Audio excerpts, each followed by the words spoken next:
Ladies and gentlemen, the next presentation that is up is Mario Tecce from Naples, Italy, joining us remotely from Naples. And his presentation is Racing as a Paradigm for Pursuing the Best. Mario, it's all yours. Thank you very much. Thank you, Bob. And actually, I have to say that good morning to everybody. That is very, very nice for me to be here, even if in a remote connection. And I want to thank you, Bob, and Duke Arget-Singer, and Paul Baxa, but also all other organizers for allowing me to be here. Now I'm starting to share my screen, and it should be shared now. I hope it's shared. And here is my presentation. I'm going to talk to you about race car driving and how this activity can be an example of doing good.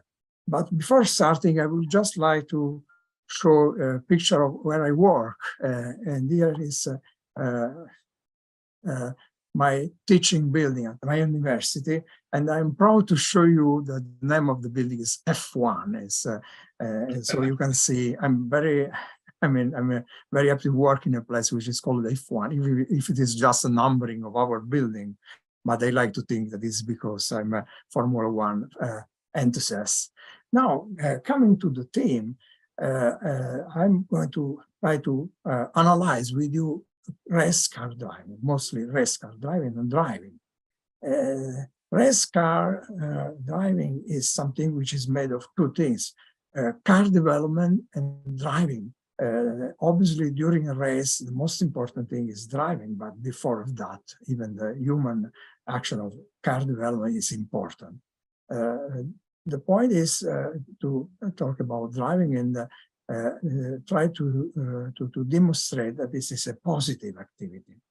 And to do that, I will try to answer essentially to three different questions. First of all, what is driving? And mostly more race driving. And in general, if driving is getting obsolete, and finally, if driving is something good or bad.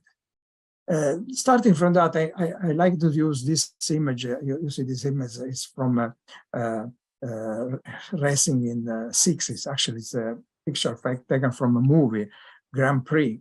And looking at this image, I also like to remember the last driver which used leather gloves. And this was Francois Savert. And actually, I like to remember him even because he won in Watkins Glen in 1971. And also we have to remember that he died in the same track 2 years later.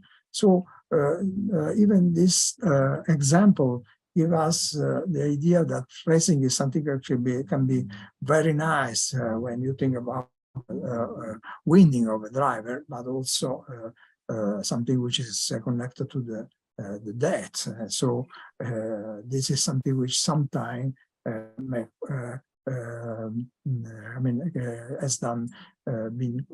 was questioned about the value of racing, if racing was something good or bad. But let's go to the first question. What is driving? We can say that driving generally, even beyond car driving, is an effort to achieve a particular objective. And when it's done, implies making choices before acting. This is, while it is car driving, will be steering, braking, accelerating, but one has to decide when and how to steer, when and how to brake. So it is making a choice and then acting.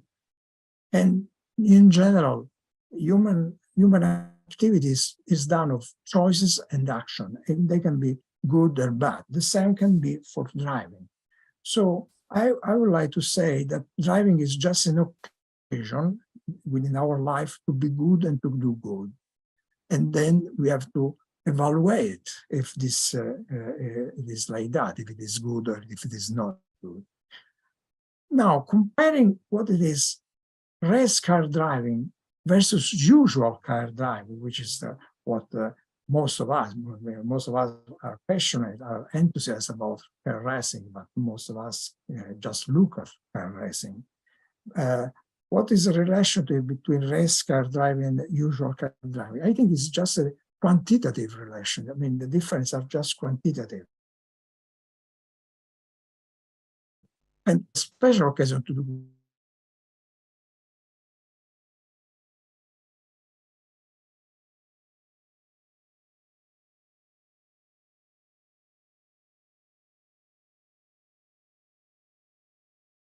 fast speed driving is a major aspect, speed. I wrote here a question, which is, I'm sorry, I hope the connection will stay. I have a question which is still from this movie, which I like a lot. I think it's very, very important in the history of racing. It is Grand Prix from Jean Frankenheimer, a movie of 1966, which I think influenced what was the perception of racing even in the following years, probably even today. There is this character of this movie which was why it is so marvelous to go very fast. It's a simple question. It's about a character which didn't know anything about racing. So was just plainly asking that. And what can be the answer to this question? Is it because speed is associated with hazard and violence? And this is something which as often brings a bad judgment about racing, the violence, the danger, the deaths. It is really the goal of racing and what it comes from speed. Or another possible answer is speed is marvelous because it can give a special feeling of achievement, of doing at best, even if this brings some hazard and violence. But this is not the goal, hazard and violence. It's just something which has to be taken, has to be accepted to try to get this special achievement. Competition. Race car driving is competition. Competition obviously is something which you can find in many other aspects of life, but it is race car driving is competition. What is competition? Competition is try to do the best possible using as reference other participants. To make competition, I need other racers. I cannot race alone. I need the other racers as reference. And if we want to remember the origin of this word, the origin is from Latin, from two Latin words, which were cum petere, which is searching together, cum, for the best. So competition is something which is not doing against others, but together. You cannot do competition, you cannot race without other racers.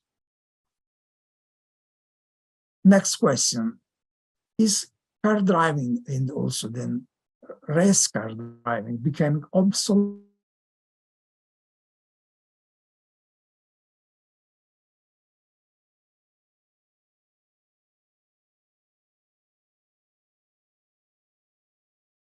Years, but we will see autonomous vehicles substituting traditional cars. We will likely use cars like now we use elevators. We're just saying where we want to go and they will do everything for us. And this will be the role. Then what about driving then? If not obsolete, it will be uncommon. I think the comparison can be made with horse riding. I mean, 100 years ago, most people was riding horses. Now there are still races about horse people riding horses, but it is very uncommon to find a person able to ride a horse. So what is going to happen to race car driving? Probably race car driving will continue, but the difference will be that there will not be normal drivers. We will not drive our cars. So it will be difficult to identify ourselves with drivers. But still something, I mean, car driving and race car driving will still be an occasion to do something good or bad. So this is our major question. Is race car driving something good or something bad?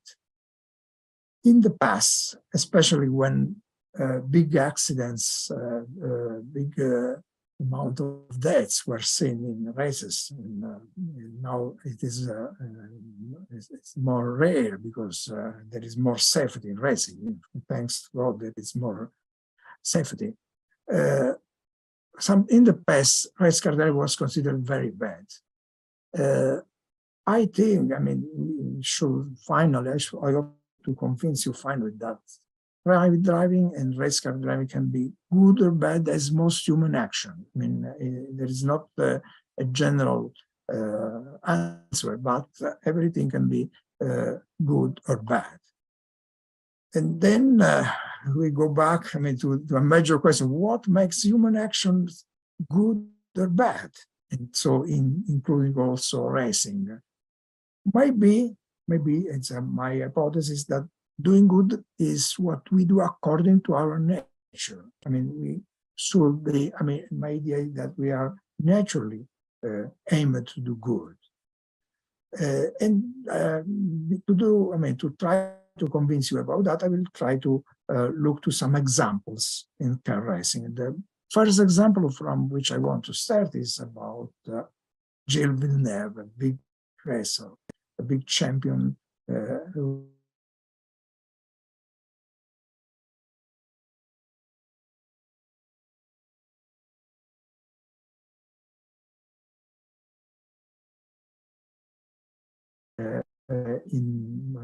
is still present, heavily present. It was, I think it was a very important example of living to be good and to do good. Always striving to do the best, even exceeding. I have these two images about him. This is a famous picture from a great Italian photographer, which is Ercole Colombo, and you see her driving a race in 1981, even trying to do maybe more than it is possible, always trying to do the best. And he was not a crazy man, like somebody was saying. He was just always trying to do the best, even if it was very difficult, even if his car was not adequate.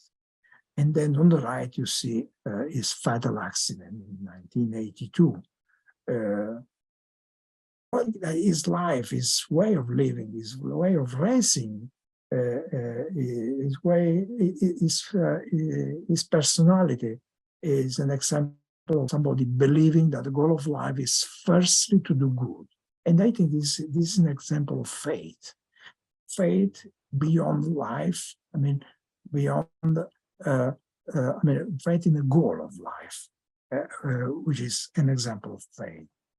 And remembering him talking to an audience in Watkins Glen, I cannot skip to remember his a special win in 1979 in Watkins Glen. He was first, he won, and more importantly, he did an incredible driving on that weekend, on the Friday of that weekend, of the race weekend. It was 9 seconds faster than anyone else, and this was in a very awful day, very bad weather. But he still tried, and he did the best. He was 9 seconds faster. Is something even on that times very special. This was obviously including his teammate Jody Scheckter, who just won the championship in that year. And maybe this is a way to show that possibly he deserved more than him the championship. But he was a special man, and he didn't challenge his teammate on that year. And now, looking to this Ferrari of 1979, I cannot forget the man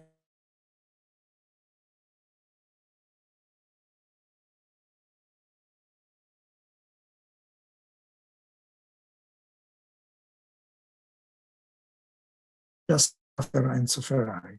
He is the man who was able to engineer both chassis and engines from the beginning of 60 for almost 30 years. A very, very special man who left us, but is still with us. I mean, in our thoughts. Now, talking of looking to do good, be good, I want to remember what allows us to do good. And these are the fundamental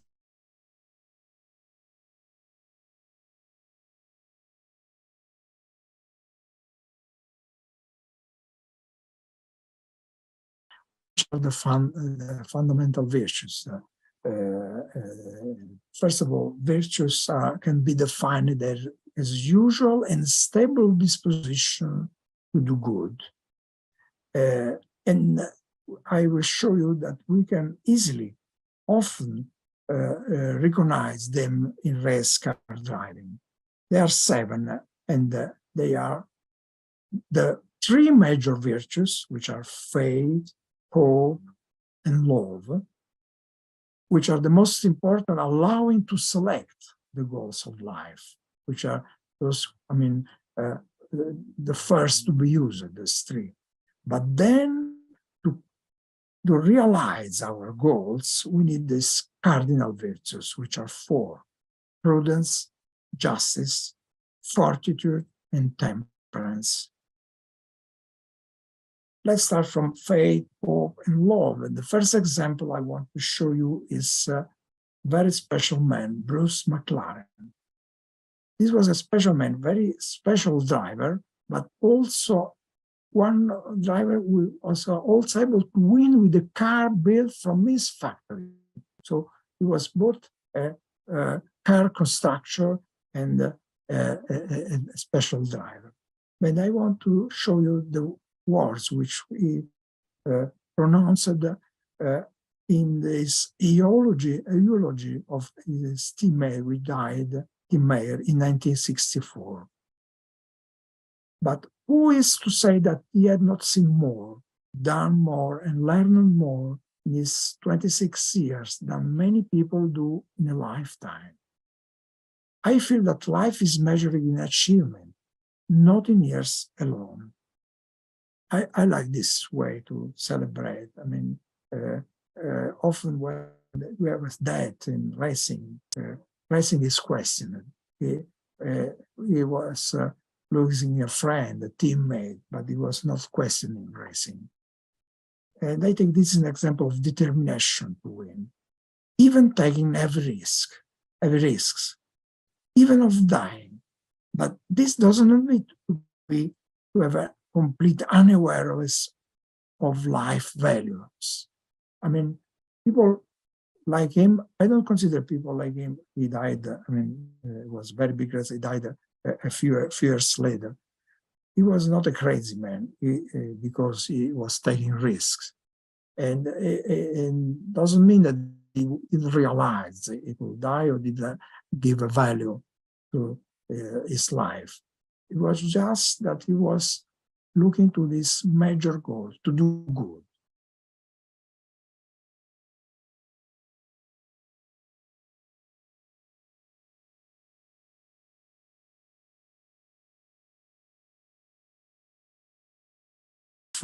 This is him on the starting grid of the race where he died.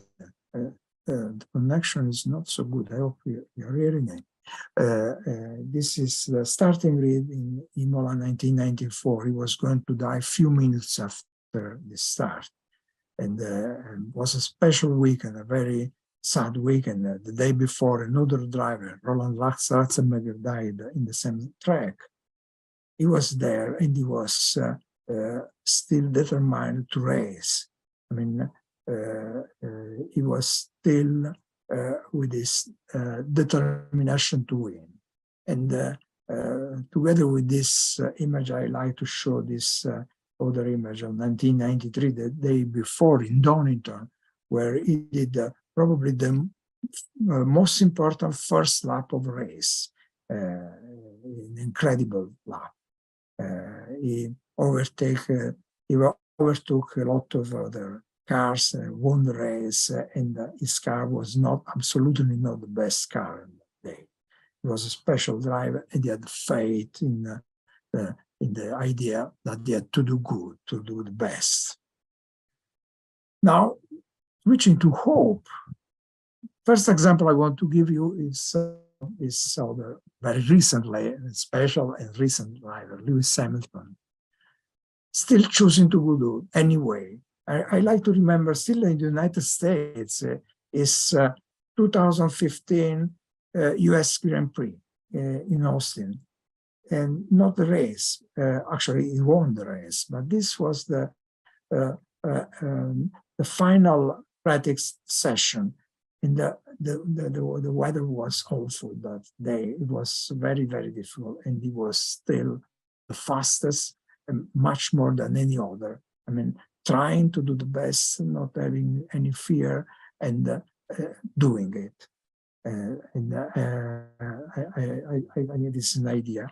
I mean, a good way to talk about hope, but more than that, the major example of hope that I want to show you is this other Formula One driver, Gunnar Nilsson, a Swedish driver. He was driving for Lotus Team in 1976 and 1977. He was a very good driver, and actually he was able to win a Grand Prix in 1977, and probably was going to have a very good career. But sadly, his career was stopped from cancer. He had a very important cancer in 1970.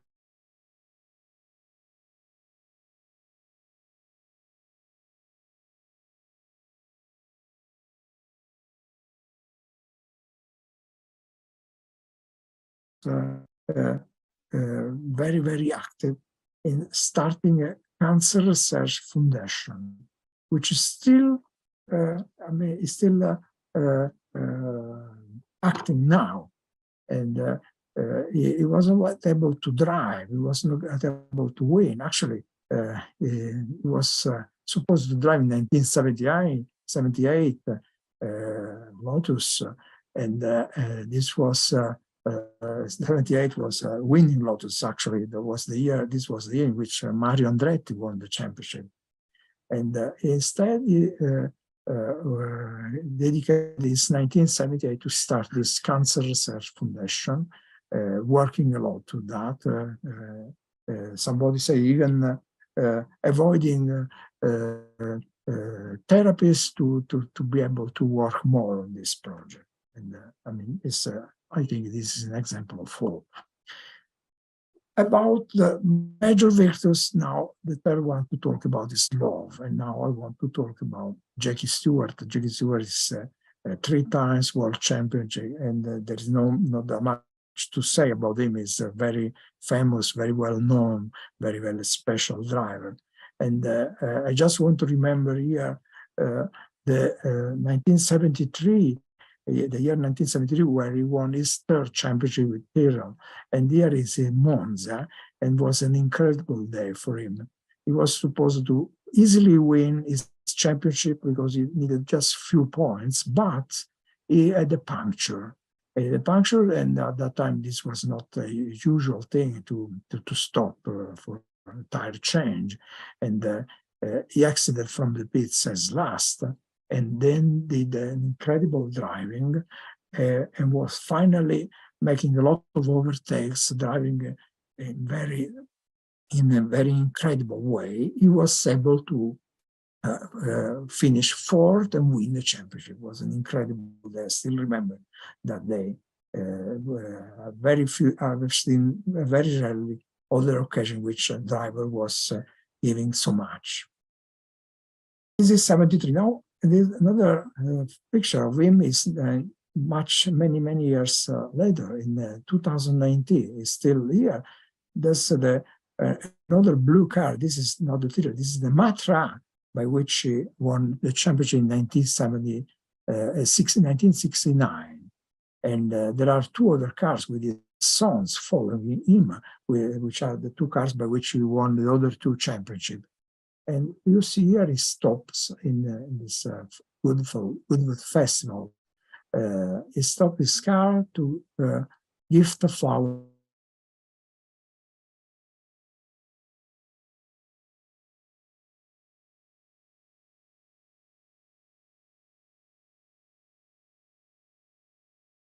These two images, which are related to the same person, which is that this is an example of, I mean, they're very similar, they are very related. In both occasions, is doing his best to do good, to be good and to do good. Finally, now I want to talk of the other four virtues still in racing.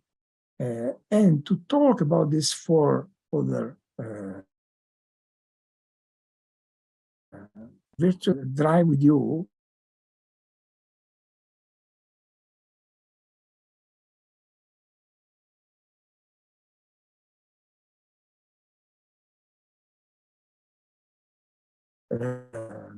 cardinal virtues to get the fastest possible lap time in Monza. This is the track of Monza, and it is the start-finish line.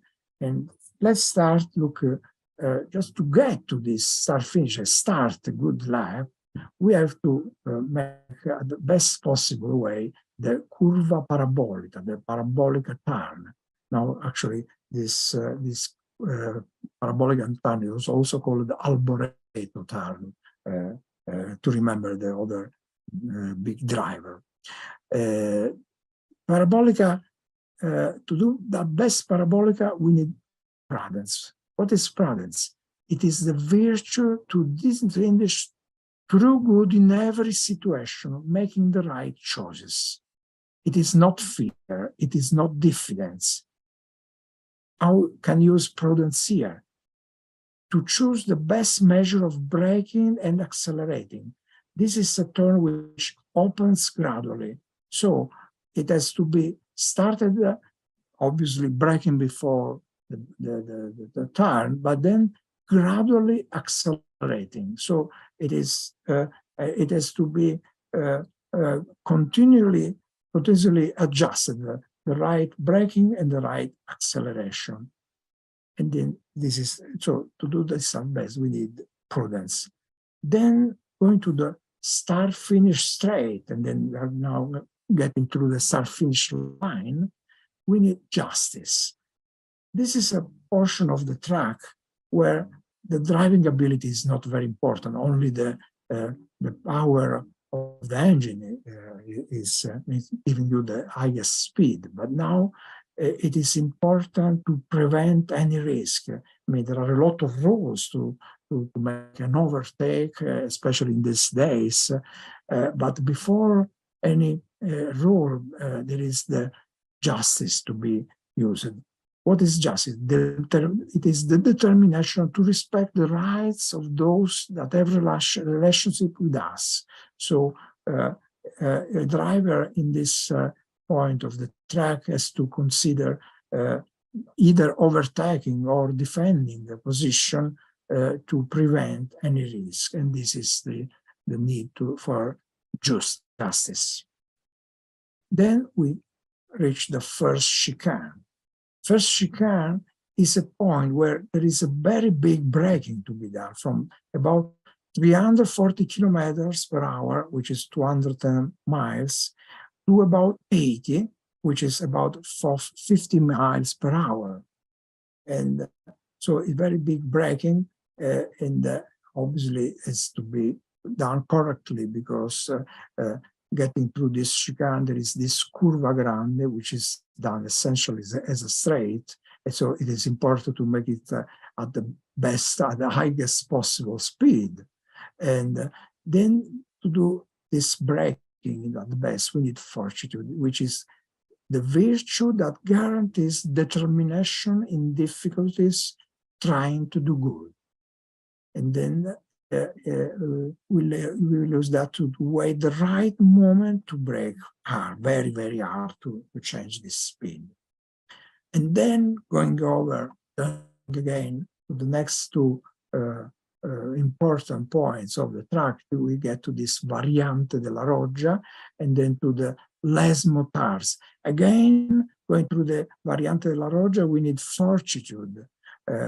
Again, to properly brake and then get to the lesmo curve in the best possible time.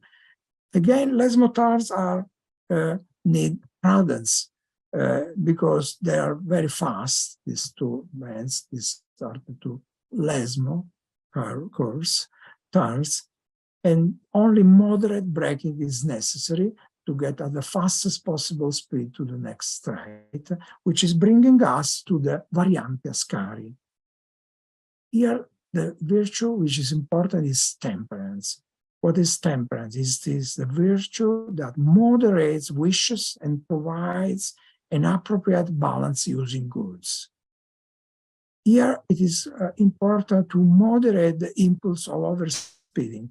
Why? Because, I mean, this is a very fast track. All Monza track is a very fast track. But at this point, the risk is to enter at a too high speed. And entering at a too high speed in this Variante Ascari essentially are three different tars, left and right and left tars. And then entering to at a too high speed makes you exit too slow. So it is necessary to moderate wishes, I mean, to moderate the impulse of overspeeding to get again to the next state, which brings again to the parabolica to complete our lap. So during the Monza lap, we needed all the four cardinal virtues. Concluding our my speech, I hope to have given you some ideas that about the fact that driving in the fastest way, driving in while racing, is a possible way to live to be good and to good at best. And then this means also properly targeting to the future. But the point is, I'm all saying that living to be good and to do good is the goal of life. I mean, the goal of our life is this. This is my idea. Obviously, this is a personal idea. I mean, I can just give you some other examples of this this way of thinking, and I will use the words of Dante Alighieri in his Divine Comedy, when Ulysses asked his fellows not to miss the chance to explore the unknown world, to go over. And I have heard the words which are the original Italian words, but I will read you the English translation. And these are: consider the seed that gave you birth. You were not made to live as brutes, but to be followers of virtue and knowledge. So knowledge is something which comes from the study, from the experience, which allows us to drive in, which drive us in our choices. And as a last image, again, I would like to indicate you this man, or this driver, which is in my heart, as Gilles Villeneuve, as an example. I mean, one of the major examples in racing of living to do good and to be good. And even giving you a citation which is from St. Paul, a citation which is aimed to everybody, but seems particularly fit for racers.